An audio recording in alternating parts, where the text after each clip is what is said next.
ታሪካችን የሚጀምረው እንደ ሀገር ውስጥ ያለች ፑንጃብ የምትባል መንደርን እያሳየን ሲሆን እዚቹ መንደር ውስጥ አንድ አማን የተባለ ወጣት ልጅን እንመለከታለን። አማንም ከእናቱ ዲሎን እና ከወንድሙ ሮሂት ጋር አንድ ቤት ውስጥ የሚኖሩ ሲሆን አማን መንደራቸው ውስጥ ያለ አንድ ትምህርት ቤት ውስጥ የማርሻል አርት ትምህርት አስተማሪ እንደሆነ እንረዳለን። ምንም እንኳን አማን የማርሻል አርት አስተማሪ ቢሆንም ግን ከመጠን በላይ ፈሪና በቋቋ ሲሆን አማን ልክ እንደ ሕፃን ልጅ ከፍታን የሚፈራና ጸብን የሚፈራ ልጅ እንደሆነ እንረዳለን። አማንም እዛው ትምህርት ቤት ውስጥ የምታስተምር አንድ ክሪቲ የምትባል ቆንጆ ልጅን ያፈቀረ ሲሆን አማን ባገኘው አጋጣሚ ክሪቲን ለማማለልና እንድትወደው ለማድረግ ቢሞክርም ግን ሁልጊዜ አይሳካለትም። የአማን እናት የሆነችውም ዲሎን ልጇ አማን ማርሻል አርቲስት ቢሆንም ግን ፈሪ በመሆኑ ምክንያት እየተቆጣችውና ልክ እንደሟች አባቱ ጠንካራና ደፋር ባለመሆኑ ሁሌ እንደተናገረችው ነው። የአማንም አባት በድሮ ጊዜ ቻይና ሀገር ሄዶ ማርሻል አርትን ተምሮ በአጭር ጊዜ ብቻ አደገኛ ማርሻል አርቲስት ሆኖ የአካባቢው ሰዎች በሙሉ ፍላይንግ ጃት ብለው እንደሚጠሩት እንረዳለን። የአማን እናትም ዲሎን ሁልጊዜ አማንን ልክ እንደ አባቱ እንዳልሆነና በተቃራኒው አባቱን ስም የሚያሰድብ ማርሻል አርቲስት እንደሆነ ደጋግማ ተነግሯለች።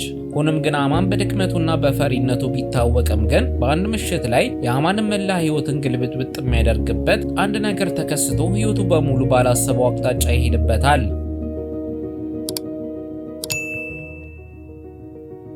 አንድ ምሽትም ላይ እዚሁ ፑንጃብ መንደር ውስጥ ያለ አንድ ማሎትራ የሚባል የኬሚካል ፋብሪካ ውስጥ የፋብሪካው ባለቤት የሆነው ማሎትራ የተባለ ሰው የፋብሪካውን ሰራተኞችን ሰብስቦ አንድ ወሳኝ ስብሰባ ሲያካሂድ እንመለከተዋለን። ማሎትራም ከኬሚካል ፋብሪካው የሚያመነጨውን በካይ ፈሳሽን በአግባቡ ለማስወገድ መኪኖች ወደ ከተማ ሄደው በካይ ኬሚካሉን ለመድፋት ድፍን 2 ቀናት እንደሚፈጅባቸውና በዚህ ምክንያት ማሎትራ በጣም ብዙ ኪሳራ እየደረሰበት ስለሆነ ሰራተኞቹን ይህንን ችግር መፍታት እንዳለባቸው ያሳስባቸዋል።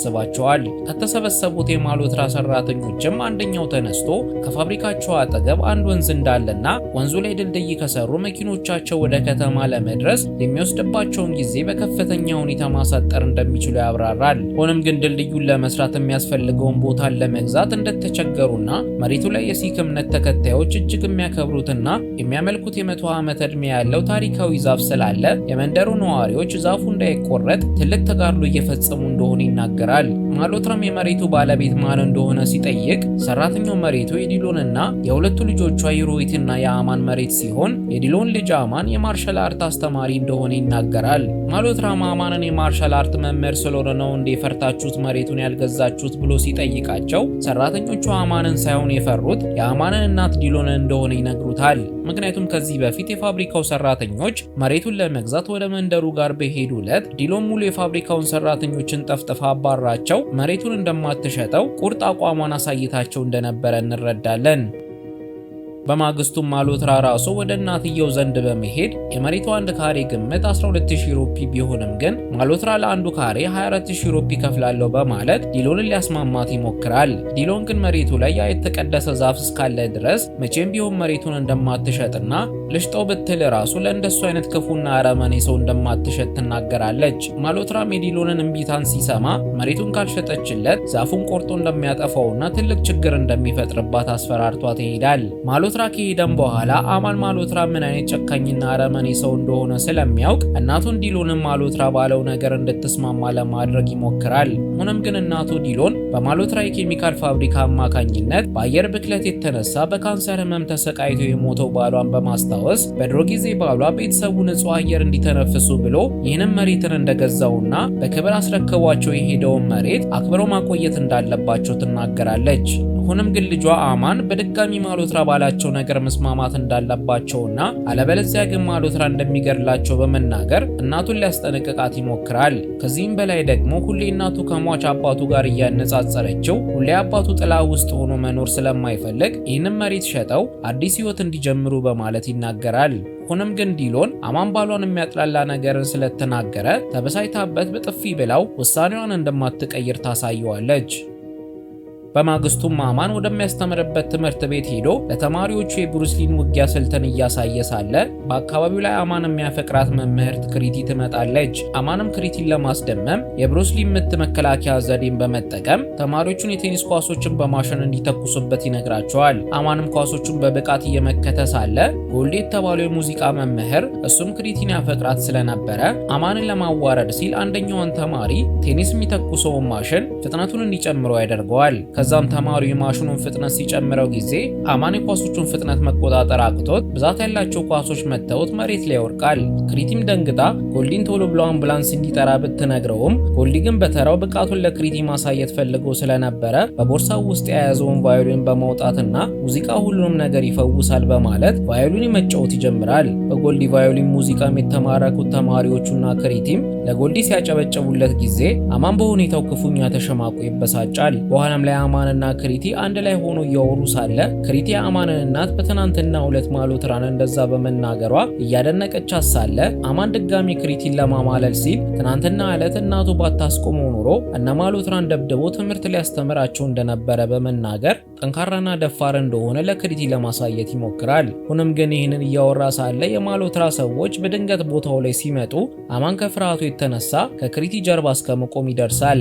የማሎትራም ሰዎች አማንም ማሎትራ ይፈልግካል ብለውት ወደ ማሎትራ ቤት ይዘውት ይሄዳሉ። አማንም እዛ ሲደርስ ማሎትራ ማኑ ከምትባለው ልጁ ጋር ሳሎን ቤት ውስጥ የተጫወተ ነበር። አማንም ማሎትራን በትናንትናው ዕለት እናቱ ዲሎን ላሳየችው ደረቅ ባህሪ ይቅርታ ቢጠይቀውም ማሎትራ ግን በአሽሙር መልክ በአደባባይ እንደዛ የተናገረችውን እናቱን እንደሚገላት ያስፈራረዋል። በሌላም በኩል አንድ በረሃ ውስጥ ራካ የተባለ የሰማይ ስባሪ የሚያክል ሰው ብዛት ካላቸው ሰዎች ጋር ሲደባደብ እንመለከተዋለን። ራካም ተጋጣሚዎቹን በጥንካሬና በግዙፍነቱ እጥፍ ስለሚበልጣቸው የሚያጠቁትን ሰዎችንና አለቃቸውንም ጭምር ገሏቸው እንደጨረሰ ማሎትራ ደውሎለት በአስቸኳይ እንዲመጣ ያዘዋል። ምሽትም ላይ አማን ቅድም ማሎትራ በሰጠው ማስፈራሪያ ክፉኛ ፈርቶ ስለነበረ ቀጥታ ወደ ተቀደሰው ዛፍ ጋር በመሄድ እናቱን ከባለ ሀብቱ ማሎትራ ለማዳን አቅምና ጥንካሬው ስለሌለው ሁሉን ነገር ማድረግ የሚችለው ዛፉ ግን አቅም ስላለው ዛፉን እናቱን እንዲጠብቅለት በመናገር ይጸልያል። ይህንንም አውርቶ እንደጨረሰ አካባቢው ላይ ዛፍ መቁረጫ ማሽን ድምጽን በመስማቱ አማን ዞር ብሎ ሲመለከት ራካ የዛፍ መቁረጫ ማሽንን ይዞ ዛፉን ሊቆርጠው እየተዘጋጀ እንደሆነ ይመለከተዋል። አማንም በፍጥነት ከዛፉና ከራካ መሃል በመሆን ራካን ዛፉን እንዳይቆርጠው ለማድረግ ቢሞክርም ግን አማን ከራካ አንጻር ደካማና ትንሽ ስለነበረ ራካ አማንን ልክ እንደ ቂጣ ያገላበጠ መደብደብ ይጀምራል። ራካም አማንን አንስቶት ዛፉ ላይ የተቀረጸበት አርማ ላይ በማስደገፍ አማንንና ዛፉን አንድ ላይ ለመቁረጥ ሲል ከየት መጣ የማይባል ኃይለኛ መብረቅ አማንንና ራካን ይመታቸዋል። ራካን በመብረቁ ምት በከፍተኛ ኃይል ተስፈንጥሮ የማሎትራ ፋብሪካ ውስጥ የነበረ መርዛማ ኬሚካሎች የተከማቹበት ስፍራ ጋር ሲወድቅ አማን ደግሞ ራሱን ስቶ ይወድቃል። ጠዋትም ላይ ተአምር በሚመስል ሁኔታ አማን ራሱን አልጋው ላይ አግኝቶት ሰውነቱ ላይ የማያውቀው አዲስ ስሜት እንዳለ ይሰማዋል። ራሱንም በመስታወት በሚመለከትበት ሰዓት ላይ ጀርባው ላይ ዛፉ ላይ የነበረው አርማ እንደተቀረጸበት እንመለከታለን። ሆኖም ግን አማን ይህንን አርማ ስላላየው ነገሩን ችላ በማለትና ትናንት የተፈጠረውን ነገር በህልሙ እንደሆነ በማሰብ ወደ ስራው ይሄዳል። ስራውም ላይ ያለ ከክሪቲ ጋር እያወራ ሳለ ጎልዲ ተመልክቷቸው ጎልዲ ሁለት ተማሪዎችን በመጥራት ተማሪዎቹ ወደ አማን ጋር ሄደው ትናንት ሲያስተምራቸው የነበረውን የብሩስሊን እንቅስቃሴን እንደገና እንዲያሳያቸው እንዲጠይቁት ያደርጋል። ልጆቹም አማን ጋር ሄደው ሲጠይቁት ጊዜ አማን ክሪቲ ፊት እምቢ ማለት ስላልፈለገ ለልጆቹ የብሩስሊን ምት መከላከያ ዘዴ ሊያሳያቸው ፍቃደኛ ይሆናል። አማንም እንቅስቃሴውን እያሳያቸው ሳለ ጎልዲ በድጋሚ ቴኒስ ኳሶቹን መወርወሪያ ማሽኑን የሚቆጣጠረውን ልጅን ማሽኑን እንዲያፈጥነው ያዘውና የቴኒስ ኳሶቹ በኃይል እየተተኮሱ ወደ አማን ይወረወራሉ። ሆኖም ግን አማን በማያውቀው መልኩ ኳሶቹን በሙሉ በፍጥነት መመከት ጀምሮ ሳያውቁ ኳሶቹን ወደ ጎልዲ መከቷቸው ጎልዲ ግንባሩንና ውሃ መጠጫውን ተመቶ ይወርቃል።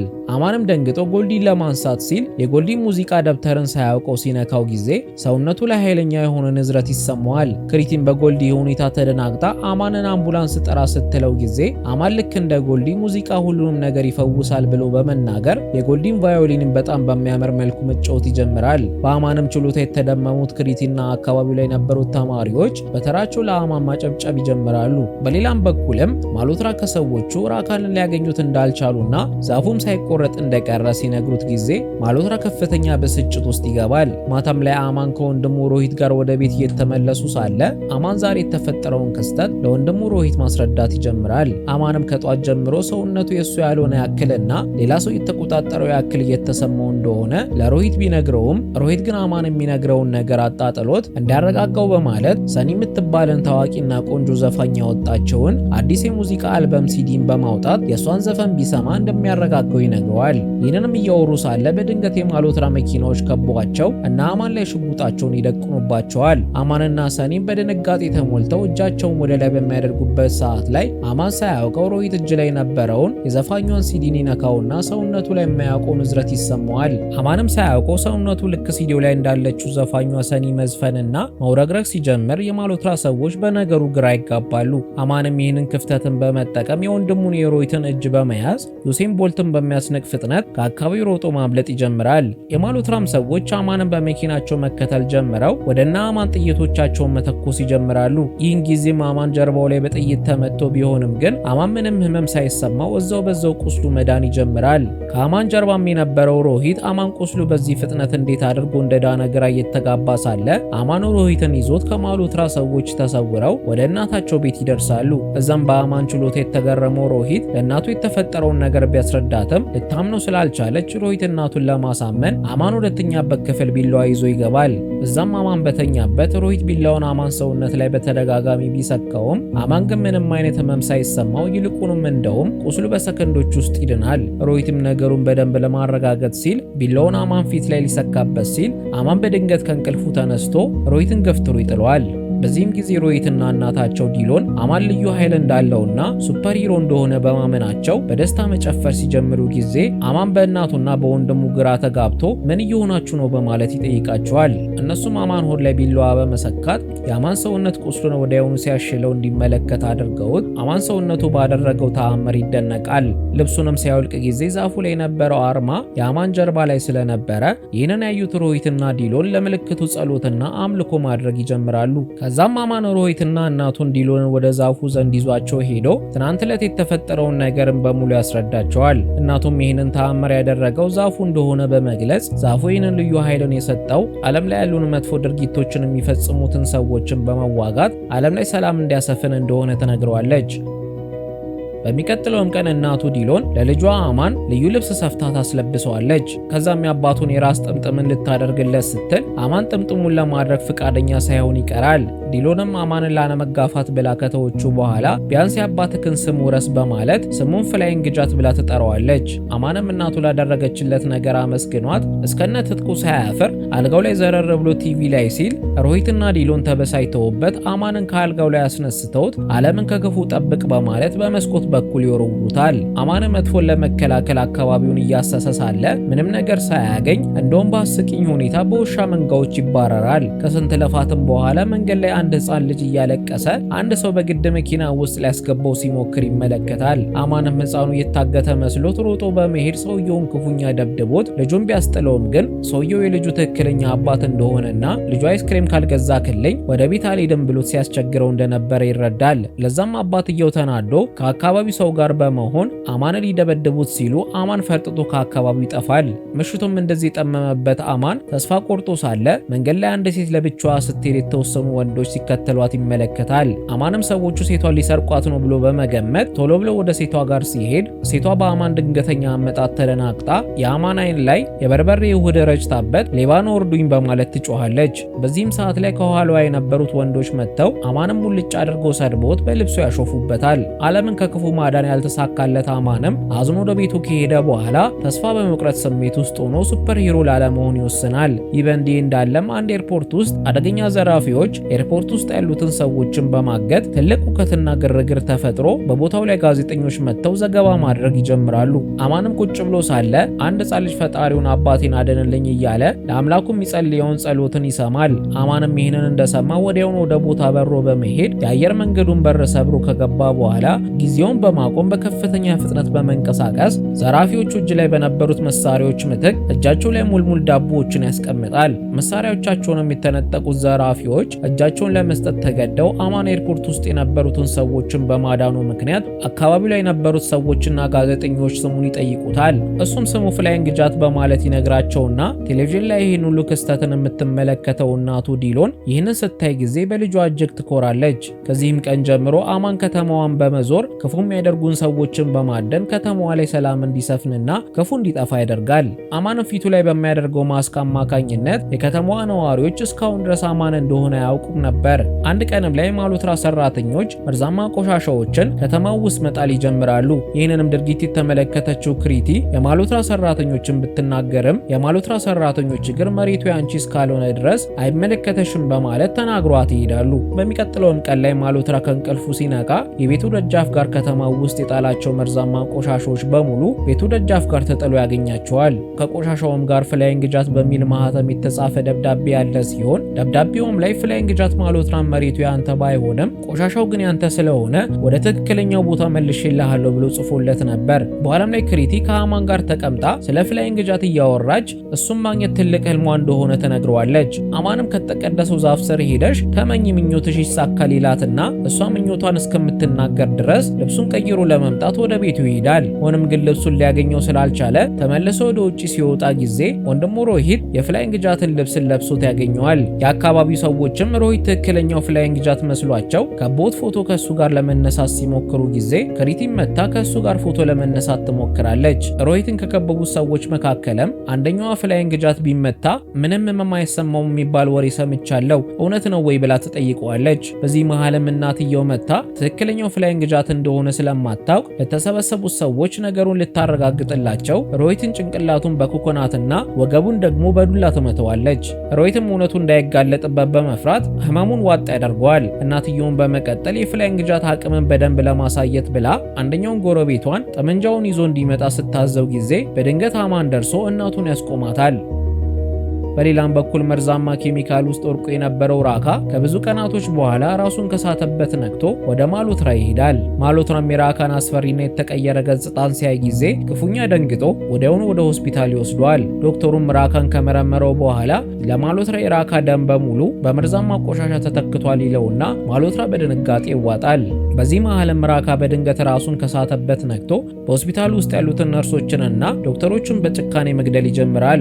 ራካም ቆሻሻው ውስጥ በነበረበት ወቅት ልዩ ኃይል ያገኘ ሲሆን ማሉትራ የራካን ልዩ ኃይል ለመጠቀም ሲል ራካን ፍላይንግ ጃትን እንዲገልለት ይነግረዋል። ራካም ይስማማና ማሉትራ ለራካም የሆነ የሱፐር ሂሮ ልብስ ሰርቶለት ራካ ልብሱን ለብሶ ፍላይንግ ጃትን ለመግደል ይነሳል። አንድ ቀንም ላይ አማን እየበረረ ሳለ እናቱ ደውላለት ገበያ ሄዶ አትክልት እንዲገዛላት ትነግረዋለች። አማንም የፍላይንግ ጃትን ልብስን ለብሶ ስለነበረ እናቱ ያለችውን ነገር ለማድረግ ቢያፍርም ግን እናቱ ደጋግማ ወትውታው አትክልቶቹን ለመግዛት ወደ ገበያው ለመሄድ ይስማማል። አማንም ገበያው ጋር እንደደረሰ ገበያው ውስጥ ካሉት ሰዎች ብዙ ትኩረትን ይስባል። እናቱ ያለችውንም አትክልትን ከገዛ በኋላ ሊከፍል ሲል ዋሌቱን ረስቶ ስለነበረ መክፈል ሳይችል በመቅረቱ አካባቢው ላይ የነበረችው ክሪቲ ቶሎ ብላ እኔ ከፍላለሁ በማለት ገንዘቧን ለሻጩ ትሰጠዋለች።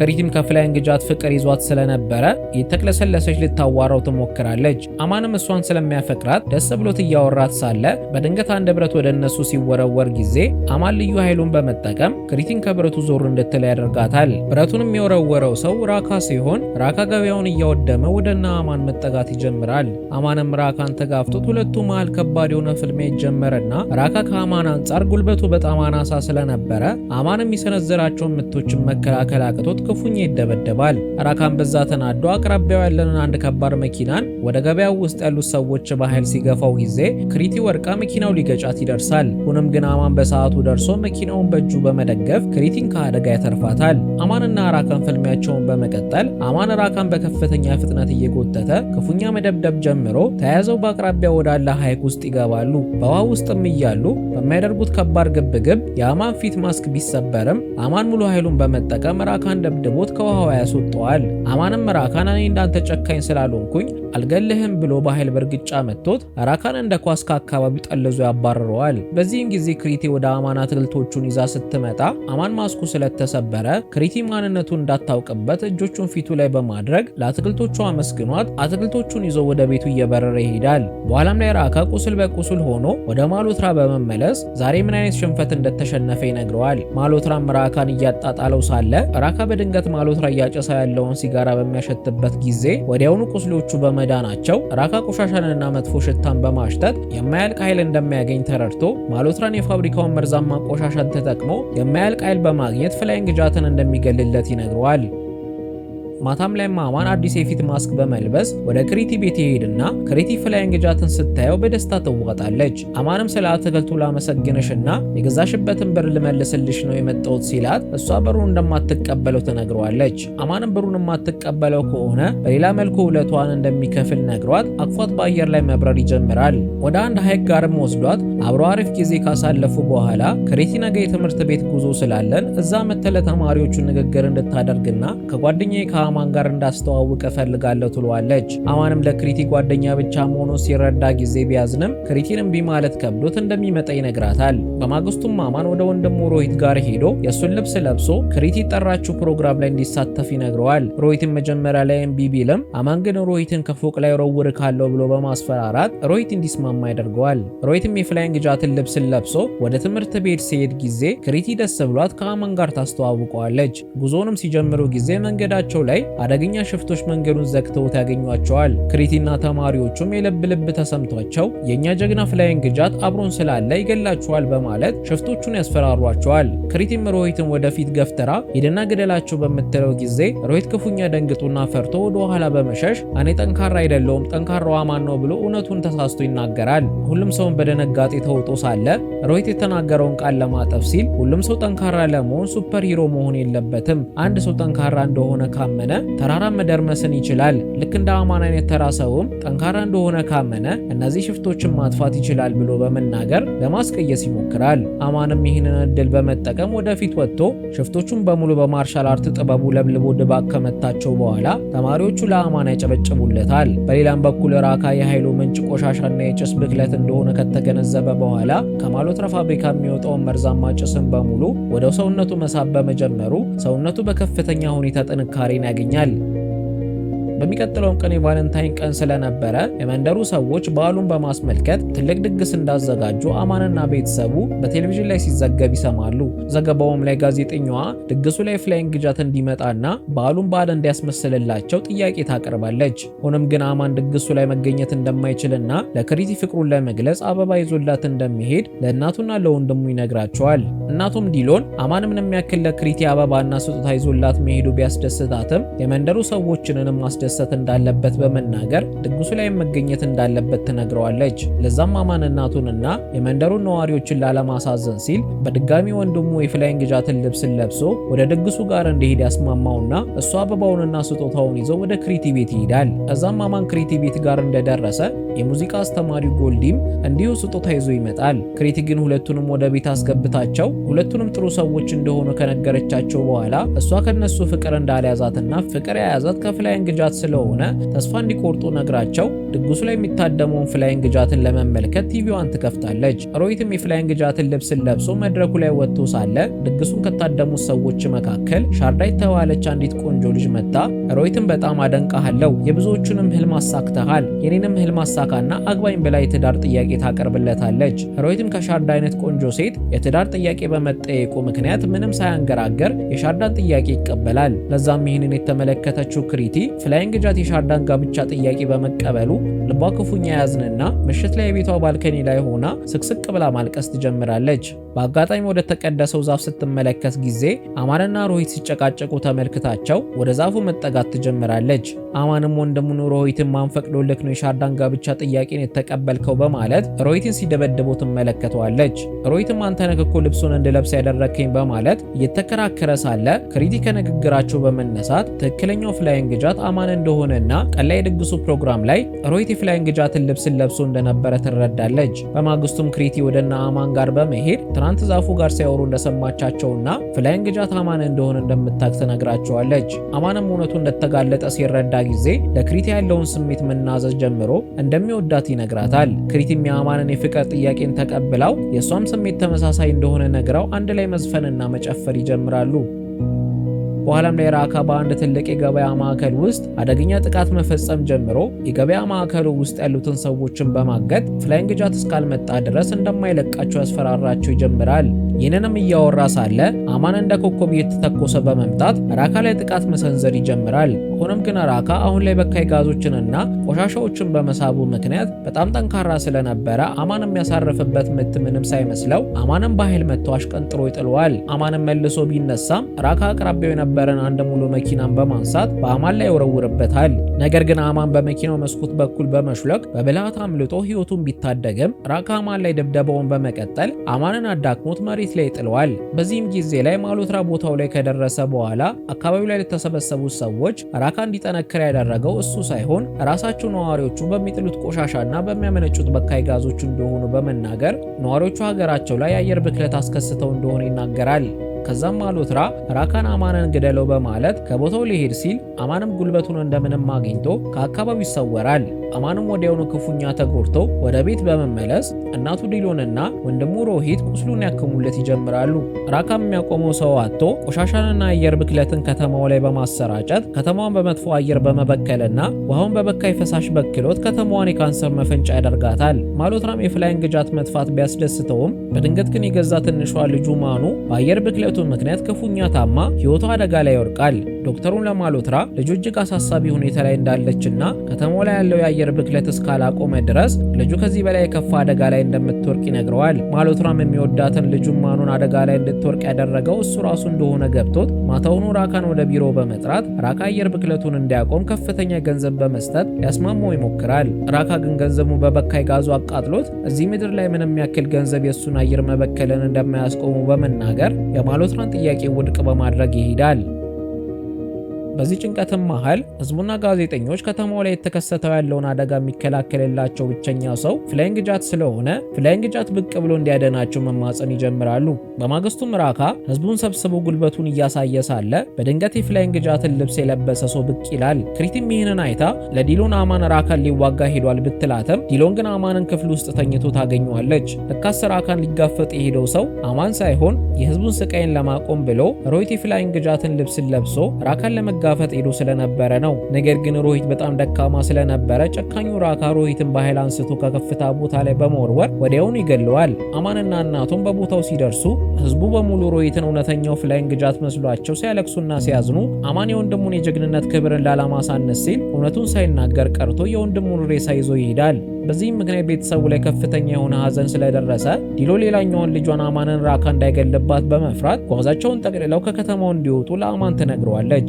አማን ግን እምቢ በማለት የፍላይንግ ጃትን ልብስን ለብሶ የወንድሙን ደም ለመበቀልና ከተማውን የበከለውን ራካን ለማጥፋት ቆርጦ ይነሳል። እዛም አማን ከዚህ ቀደም አላደርገውም ያለውን የአባቱን ጥምጣሙን በማድረግ ወደ ራካ ጋር በሮ በመሄድ ሊፋለመው ይሞክራል። ሆኖም ግን ራካ በጣም ጠንካራ ስለነበረ አማንን ወደ ተቀደሰው ዛፍ ጋር ወርውሮት ራሱን እንዲስት ያደርገዋል። በመቀጠልም ራካ የልብ ልብ ተሰምቶት ለነዋሪዎቹ ከእንግዲህ ማንም ሊያሸንፈኝ አይችልም እያለ መፎከር በሚጀምርበት ሰዓት ላይ የአማን እናት ዲሎን በድፍረት ተነስታ እኛ እንዳንተ ያሉ በሚሊዮን የሚቆጠሩን ክፉ ሰዎችን ማሸነፍ እንችላለን ብላ ፊት ለፊት ትጋፈጠዋለች። ራካም ተናዶ ዲሎን ሊገላት ሲል አማን በድንገት ራሱን ከሳተበት ነክቶ መለኮታዊ ኃይሉን በመጠቀም ራካን አየር ላይ አንጥሮ ወደ ላይ በመወርወር ከባቢ አየርን ሰንጥቆ እንዲያልፍ በማድረግ አንድ ፕላኔት ላይ እንዲወርቅ ያደርገዋል። በጠፈር ላይ ምንም አይነት ቆሻሻም ሆነ ብክለት ስለሌለ የራካ ኃይል ሙልጭ ብሎ ስለጠፋ አማን አጋጣሚውን በመጠቀም ራካን በኃይል እያጠቃ ክፉኛ ይደበድበዋል። ሆኖም ግን ራካ ጠፈር ላይ ከነበረ አንድ ሳተላይት የሚመነጨውን ብክለትን በመጠቀም